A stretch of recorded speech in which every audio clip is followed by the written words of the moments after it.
Hello अस्सलाम वालेकुम dear friends. I hope आप सब ठीक होंगे, अच्छे से होंगे। I welcome you all to aspirant classes YouTube channel. अगर आप इस चैनल पर नए हैं तो आप इस चैनल को सब्सक्राइब कर सकते हैं। So let us take a look at today's current affairs dated 4th of July.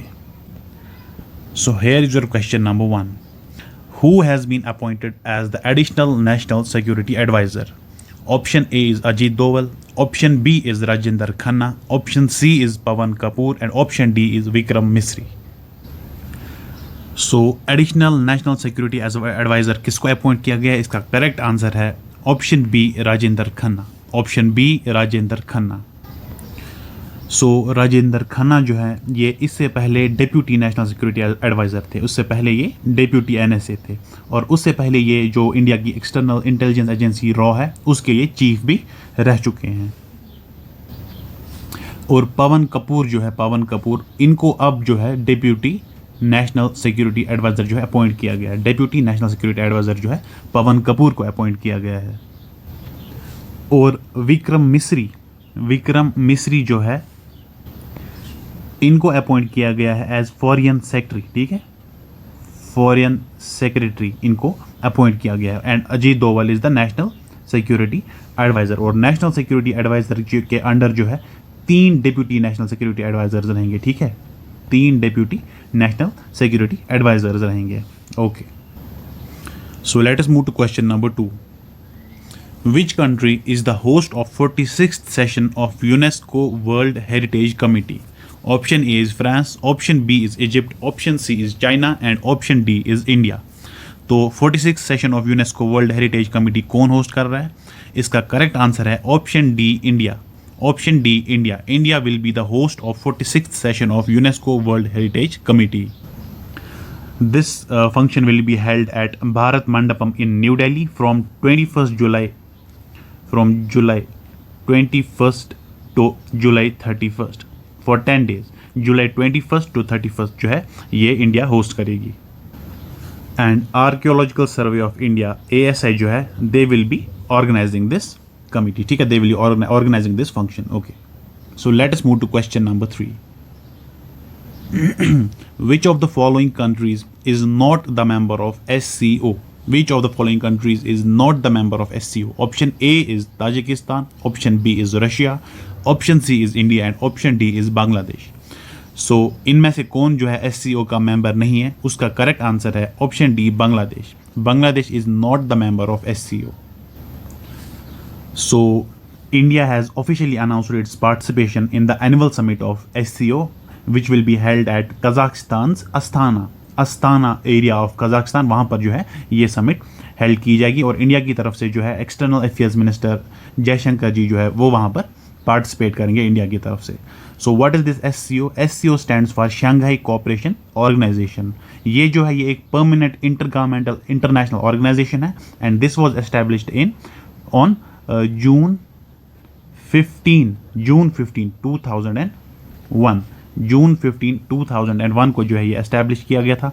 And it is the world's largest regional organisation by geography and population. और ये जो SCO है ये कवर करती है 80% ऑफ यूरेशियन लैंड जो है Asia and Europe का जो लैंड है उसका 80% कवर ये करती है. एंड 40% ऑफ वर्ल्ड्स पॉपुलेशन जो है वो जो है इसमें इंक्लूड है इस शंघाई कोऑपरेशन ऑर्गेनाइजेशन में जो भी मेंबर कंट्रीज है. नाउ इस SCO में जो है इसके फाउंडिंग मेंबर्स कौन थे? फाउंडिंग मेंबर्स इसमें थे Kazakhstan, China, Kyrgyzstan, Russia, Tajikistan and Uzbekistan. ये कंट्री जो थी इसकी फाउंडिंग मेंबर्स थे. ठीक है, और उसके बाद जो है इंडिया एंड पाकिस्तान जो है इंडिया एंड पाकिस्तान जो है उन्होंने 2017 में जो है मेंबरशिप हासिल की इसकी. एंड ईरान जो है ईरान ने है 2023 2023 में इसकी मेंबरशिप जो है हासिल की है. ठीक है, तो करंटली अभी इनके कौन मेंबर्स हैं? अभी जो प्रेजेंटली इनके मेंबर्स हैं SCO में जो मेंबर्स हैं वो है China, India, Iran, Kazakhstan, Kyrgyzstan, Pakistan, Russia, Tajikistan and Uzbekistan. ठीक है, और बाकी फिर ऑब्जर्व्स है like Belarus and Mongolia, they are observers. कुछ है फिर dialogue partners but official members are these countries. Okay, and SCO का सेक्रेटेरिएट कहाँ पे है? बीजिंग में इनका सेक्रेटेरिएट एंड इनकी ऑफिशियल लैंग्वेज SCO की ऑफिशियल लैंग्वेजेस कौन कौन सी है? एक तो है Chinese and Russian. Chinese and Russian are the official languages of SCO. Okay, so let us move to question number 4. Exercise Maitri, a joint military exercise, is conducted between India and option A is Maldives, option B is Nepal, option C is Thailand, and option D is Indonesia. Exercise Maitri किन दो countries के बीच में एक joint military exercise है? The correct answer is option C, Thailand.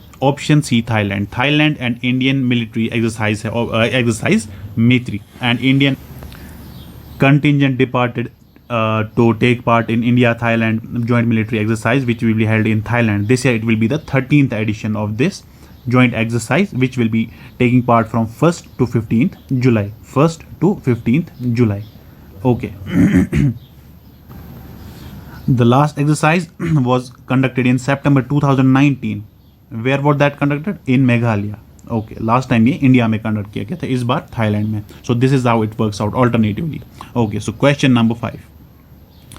Saryu River, recently seen in news, flows through which Indian states? Saryu River किन Indian states के through flow करता है? Option A is Uttar Pradesh and Uttarakhand, option B is Bihar and Jharkhand, option C is Rajasthan and Gujarat, and option D is Tamil Nadu and Andhra Pradesh. So इसका correct answer रहेगा option A, Uttar Pradesh and Uttarakhand. Uttar Pradesh and Uttarakhand.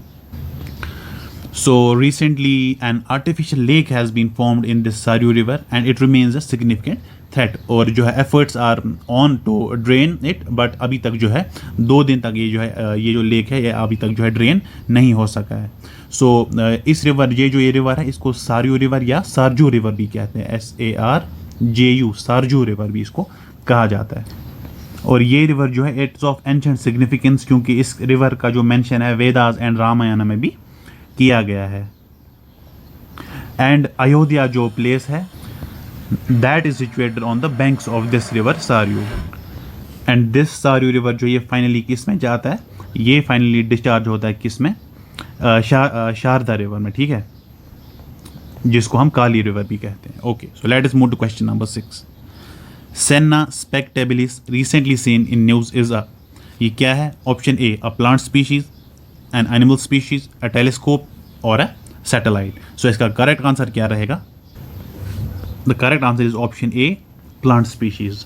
So this Senna spectabilis जो है it is native to South and Central America. कहाँ का ये native है? South and Central America. ठीक है. और इंडिया में जो है इसको it's classified as an invasive alien species. ठीक है, it is classified as an invasive alien species. ठीक है. And this is usually actually grown for ornamental plant as ornamental plant. क्योंकि इसके जो फ्लावर्स है they are bright yellow in colour. So ये it's used in ornaments. But इसका जो है ये एक तो फायर एंड टर्माइट रेजिस्टेंट भी है and it's a fast growing species. इसलिए जो है ये अब इन्वेजिव एलियन स्पीशीज की कैटेगरी में ऐड किया गया. एंड एनवायरमेंटल ऑर्गेनाइजेशन जो they are urging forest department to clear this Senna spectabilis from Wayanad wildlife sanctuary, क्योंकि ये बहुत तेजी से फैल रहा है. Okay, so let's move to question number 7. The joint military exercise Nomadic Elephant is held between the armies of. Nomadic elephant joint military exercise किन दो देशों की आर्मीज के बीच में हेल्ड किया जाता है? Option A is Sri Lanka and Maldives, option B is India and Sri Lanka, option C is Mongolia and Japan, and option D is India and Mongolia. So the correct answer for this question is option D, India and Mongolia. India और Mongolia के बीच में जो है ये joint military exercise nomadic elephant hold की जाती है. और इस साल जो है इसका 16th एडिशन है. 16th एडिशन है. और ये जो है ये कहाँ पर कंडक्ट की जाएगी? ये कंडक्ट की जाएगी मंगोलिया में. सॉरी ये कंडक्ट की जाएगी इस बार मेघालय की उमरोई डिस्ट्रिक्ट में from July 3 to July 16. Okay, so these were the top 7 MCQs for today's current affairs. I hope you understood this. Thank you and have a nice day.